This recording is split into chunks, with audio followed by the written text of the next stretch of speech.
സൗദിയിലെ ജയിലിൽ കഴിയുന്ന കോഴിക്കോട് സ്വദേശി അബ്ദുൾ റഹീമിന് ദിയാധനമായി ലഭിച്ചത് 47.5 കോടി രൂപ. ക്രൗഡ് ഫണ്ടിങ്ങിന്റെ വിവരങ്ങൾ അബ്ദുൾ റഹീം നിയമസഹായ സമിതി പുറത്തുവിട്ടു. 36 കോടിയോളം രൂപ ചെലവായി. ബാക്കി വന്ന തുക എന്തു ചെയ്യണമെന്ന് റഹീം നാട്ടിലെത്തിയതിനു ശേഷം തീരുമാനിക്കുമെന്നും ഭാരവാഹികൾ അറിയിച്ചു.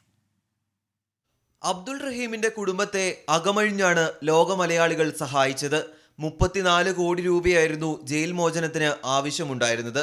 ഉമ്മ ഫാത്തിമയുടെ കണ്ണുനീരും കുടുംബത്തിന്റെ ആശങ്കയും കണ്ടപ്പോൾ ക്രൗഡ് ഫണ്ടിങ്ങിലൂടെ ലഭിച്ചത് 47,87,65,347 രൂപ. സൗദി ബാലന്റെ കുടുംബത്തിനും അഭിഭാഷകന് നൽകിയതുമടക്കം 36,27,34,927 രൂപ ചിലവായി. ബാക്കി 11,60,30,30,420 രൂപ ട്രസ്റ്റിന്റെ ബാങ്ക് അക്കൗണ്ടിൽ ബാക്കിയെന്ന് ഭാരവാഹികൾ.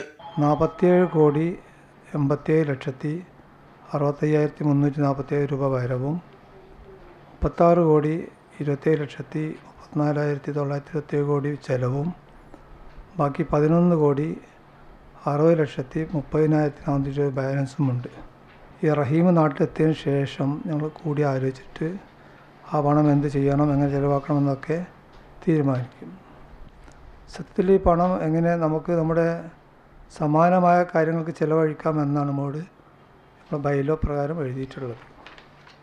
9 ലക്ഷം ആളുകളാണ് ചെറുതും വലുതുമായ സഹായം നൽകി ധനസമാഹരണത്തിൽ പങ്കാളികളായത്. അബ്ദുൾ റഹീമിന്റെ കുടുംബവുമായി റഹീം സഹായ സമിതി ഭിന്നിപ്പിലാണെന്ന വാർത്തയും ഭാരവാഹികൾ തള്ളി. 24 കോഴിക്കോട്.